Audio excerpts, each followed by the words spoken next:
Today I teach you objective type of question 1 marks each. अब आपको देखिए कि इस बार जैक बोर्ड पिछले वर्ष से किया है कि आपको ऑब्जेक्टिव क्वेश्चन आएंगे, 100 मार्क्स का 100 क्वेश्चन आएंगे, मतलब एक क्वेश्चन 1 मार्क्स का रहेगा। फिर से समझिए, हर क्वेश्चन 1 मार्क्स का रहेगा, 100 क्वेश्चन 100 मार्क्स का रहेगा। तो आपको ऑब्जेक्टिव प्रिपरेशन भी करना है, क्योंकि सब्जेक्टिव में हम आपको ब्रीफ कर दिए कि डिप्रिसिएशन का मेथड जो है, फिक्स्ड इंस्टॉलमेंट क्या होता है, रिटन डाउन वैल्यू क्या होता है, इस पर आपको क्वेश्चन भी बता के हम सॉल्व कर दिए, बेसिक कॉन्सेप्ट दे दिए। अब उससे ऑब्जेक्टिव क्वेश्चन जो आपका 1 मार्क्स का एक क्वेश्चन आएगा, सभी चैप्टर से आएगा, तो इसलिए हमको प्रिपरेशन करना ऑब्जेक्टिव टाइप। जैसे हमने लिख दिया objective type of question for 1 marks each. जैसे पहला क्वेश्चन आपको इस तरह आ सकता है, under which method depreciation goes to constant. कौन मेथड में डिप्रिसिएशन कांस्टेंट रहता है, फिक्स्ड रहता है? तो आपके पास ऑप्शन है written down value method, original cost method और none of this. Written down value method में होगा कि ओरिजिनल कॉस्ट में होगा कि दोनों में से कोई नहीं होगा। तो आपका आंसर क्या होगा? बी नंबर आंसर होगा, ओरिजिनल कॉस्ट। ओरिजिनल कॉस्ट में हम लोग क्या करते थे, डिप्रिसिएशन एवरी ईयर इक्वल रहता था, इक्वल हर साल। जैसे पहले साल में यदि डिप्रिसिएशन हमने बताया था कि 50,000 का मान लीजिए मशीनरी है और 10% डिप्रिसिएशन, तो हर साल 5,000 ही होगा, 10% ऑफ 50,000। तो डिप्रिसिएशन कांस्टेंट है 5,000। तो हम लोग यहाँ पर लिखते हैं कौन मेथड में डिप्रिसिएशन कांस्टेंट रहता है, मतलब स्थिर रहता है, एक ही तरह का रहता है, तो ओरिजिनल कॉस्ट मेथड, यानी बी नंबर आपका आंसर होगा। फिर से समझिए, जैसे under which method depreciation goes to constant, कौन सा मेथड में डिप्रिसिएशन कांस्टेंट रहेगा? ओरिजिनल कॉस्ट मेथड में। ठीक है, तो कौन सा आंसर होगा आपका? बी होगा। ठीक है,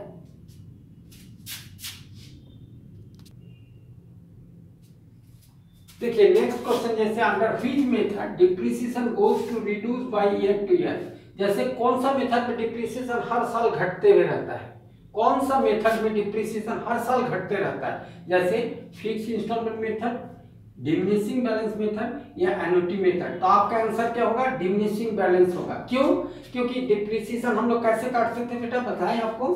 डिमिनिशिंग में कि 50,000 का मशीनरी है, पहला 10% डिप्रिसिएशन है, तो पहला साल होगा 10% ऑफ 50,000 5,000।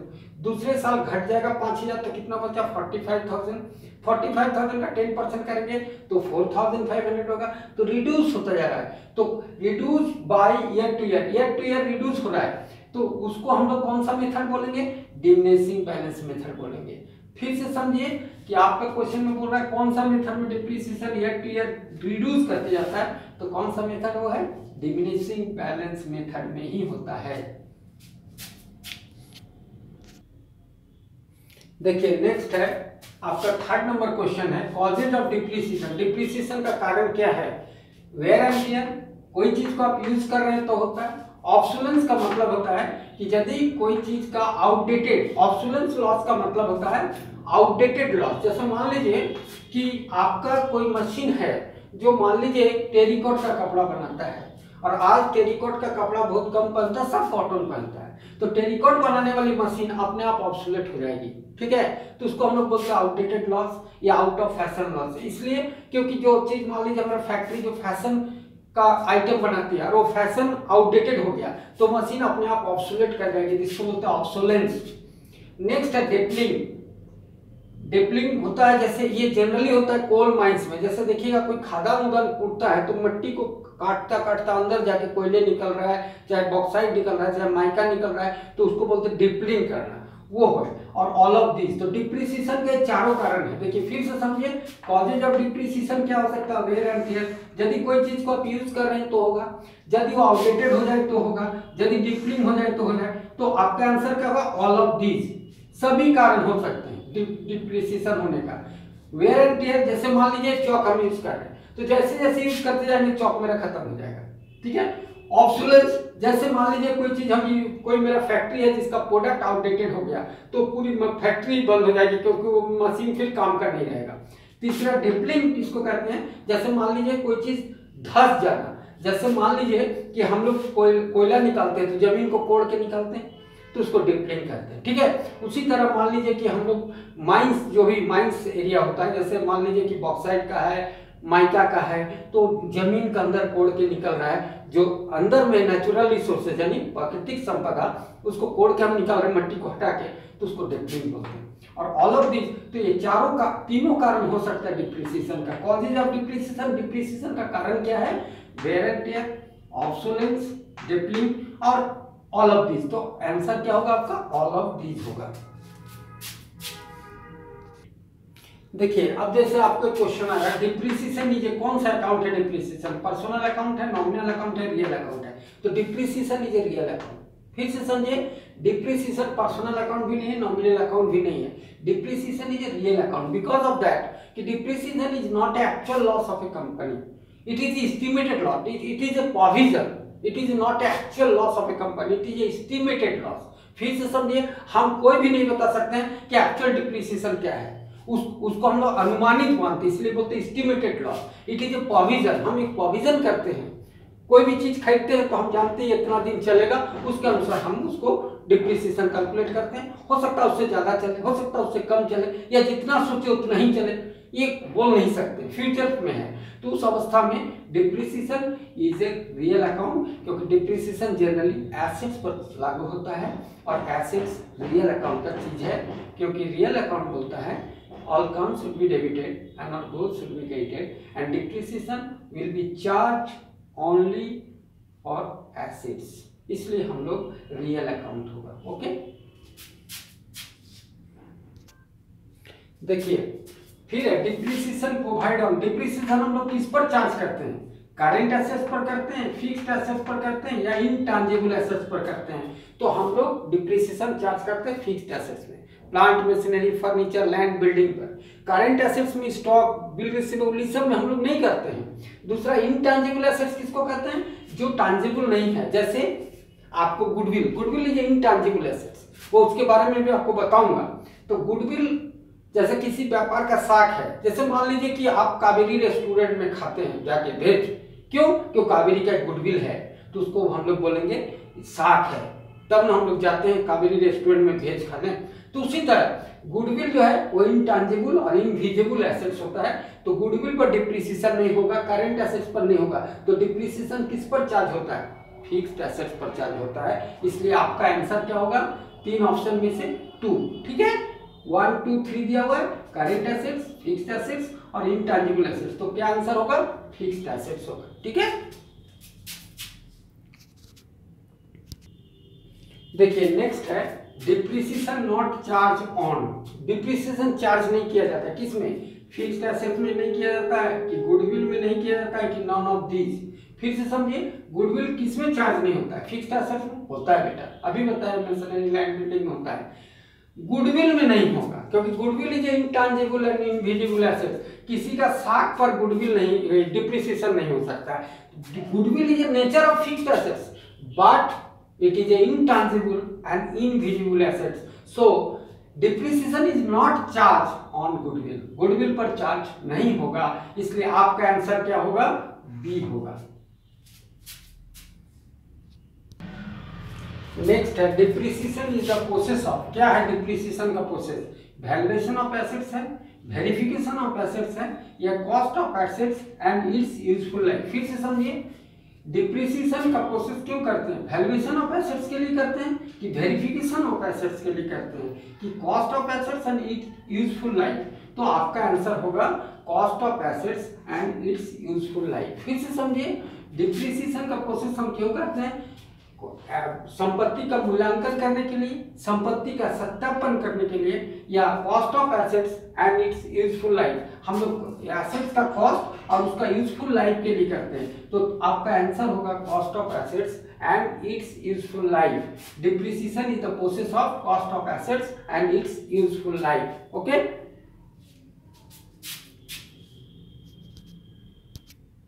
देखिए next, cost of assets of rupees 2,50,000 and the scrap value of rupees 15,000. Depreciation 10% per annum on written down value method. Depreciation for end of second year. कौन सा होगा आपका आंसर? 21,000 होगा, 23,000 होगा, 22,500 होगा। फिर से समझिए, आपका कॉस्ट ऑफ एसेट्स का दाम कितना? 2,50,000 है। डिप्रिसिएशन का रेट कितना? 10% है रिटन डाउन वैल्यू में। तो देखिए, 2,50,000 का 10% कीजिएगा तो 25,000 घट गया, तो कितना बचा 2,25,000। 2,50,000 में 25,000 घटा 2 लाख। फर्स्ट ईयर ये हो गया फर्स्ट ईयर। और सेकेंड ईयर में फिर आपका डिप्रिसिएशन होगा, दो रिटर्न डाउन वैल्यू है तो बैलेंस पर होगा, तो 2,25,000 का 10% कितना होगा 22,500।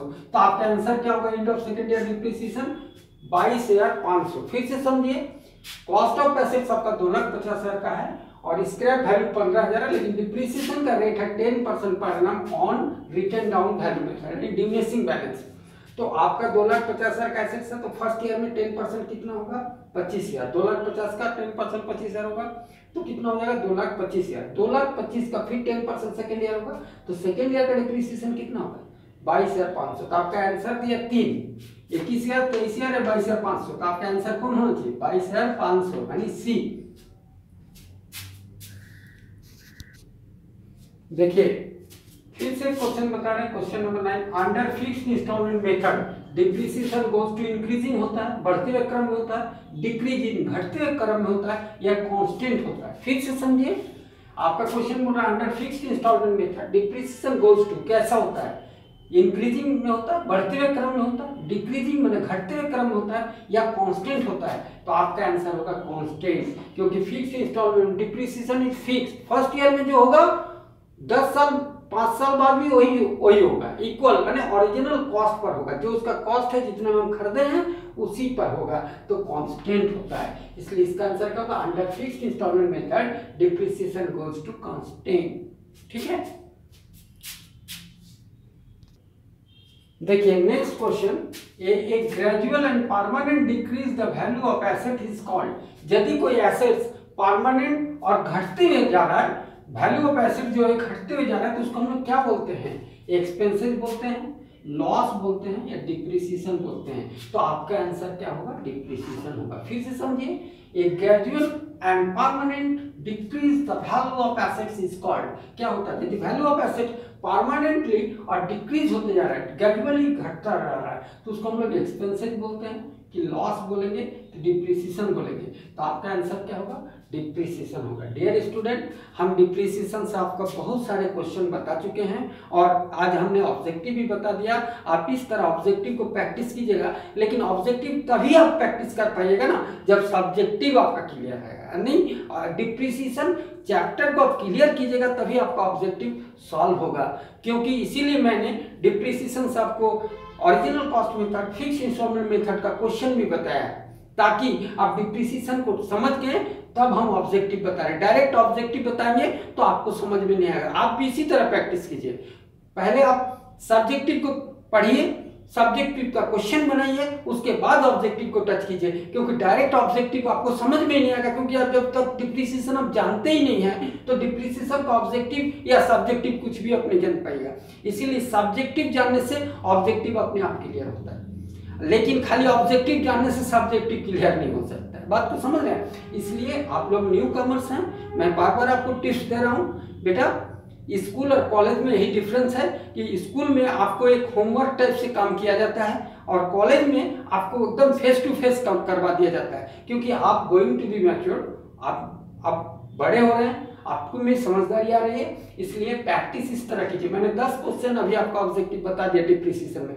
बुक्स का जो चैप्टर उसका पीछे में बहुत सारा ऑब्जेक्टिव क्वेश्चन रहेगा, उसको प्रैक्टिस कीजिए। लेकिन कैसे प्रैक्टिस कीजिएगा? पहले आप सब्जेक्ट को पढ़िए, क्वेश्चन को बनाइए, क्वेश्चन बनेगा, आपको समझ में आएगा कि ओरिजिनल कॉस्ट मेथड क्या है, डिमिनिशिंग बैलेंस क्या है। जब ये सब क्लियर होगा तब ये सब जो एक एक नंबर का है ना आराम से बनेगा, क्योंकि ये सब तो कुछ नहीं है, आपको अपने आप नजर में आ जाएगा कि कौन सा सही है। तो आपको इसमें से अपने से समझ में भी आ गया होगा कि जिसमें एसेट का वैल्यू बार बार घट रहा है वो एक्सपेंसेस है कि लॉस है कि डिप्रिसिएशन है, तो आप पट से बोल दीजिएगा डिप्रिसिएशन है। तो ये यही ऐसा कब होगा? जब आप डिप्रिसिएशन चैप्टर को पढ़िएगा। इसके साथ मैं नेक्स्ट क्लास में आपको बिल ऑफ एक्सचेंज बताऊंगा। देखिए, हम लोग अभी ऑनलाइन क्लास ले रहे हैं, इसलिए हम लोग कुछ सर दूसरे सर बता रहे हैं, कुछ मैं बता रहा हूं। इसलिए आपको यदि कोई भी सब चैप्टर में कंफ्यूजन होगा, जब भी कॉलेज खुलेगी मैं आपसे प्रॉमिस कर रहा हूं कि मैं क्लियर कर दूंगा। अभी इस तरह से घर में रह के पढ़ना है और हमको घर में रह के पढ़ाना है, इसलिए हम लोग इस तरह से पढ़ा रहे हैं। बाकी जो डाउट्स होगा उसको एक कॉपी में आप लोग लिखते रहिएगा। जब कॉलेज खुलेगी मैं आपके डाउट्स को क्लियर करूंगा। इवन जो जो चैप्टर में आपको प्रॉब्लम्स आएगा उस चैप्टर को फिर से बता दूंगा। इसलिए बेटा पढ़ते रहिए, क्योंकि पढ़िएगा तभी डाउट होगा, जब डाउट होगा तभी क्लियर होगा। यदि आप नहीं पढ़िएगा तो कोई डाउट नहीं होगा, ये क्लियर बात है। डाउट तब आएगा जब आप पढ़ाई कीजिएगा। इसलिए पढ़ाई मत छोड़िए, क्योंकि यही आपका लाइफ टाइम है और यही आपका सब कुछ है। आज आप अकाउंट्स का किताब आपको भारी लग रहा होगा, बहुत 2 किलो का वेट है, 3 किलो का वेट है, लेकिन जिंदगी भर आपको अकाउंट्स ढोएगा। आप कॉमर्स लिए ना, जिंदगी अकाउंट्स को ढो रहे, जिंदगी भर आपको अकाउंट्स ढोएगा। इसलिए मेहनत कीजिए, सक्सेस जरूर होइएगा। Okay, thank you.